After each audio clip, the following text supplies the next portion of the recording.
I'm Nate Bird with Miss Idaho, Sierra Sandison, and this is my Ice Bucket Challenge.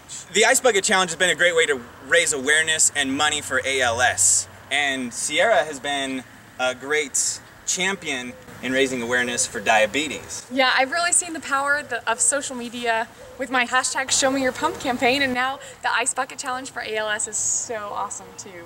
Show me your pump and show me the water, but first, I have to challenge people. I challenge my brother Matthew, my sister Kristen. I challenge my coworker Boomer because I know he'll make a great video out of it. And let's do this.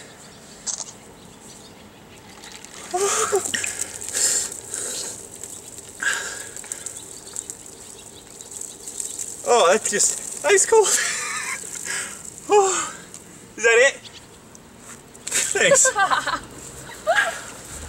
Oh. Oh, okay.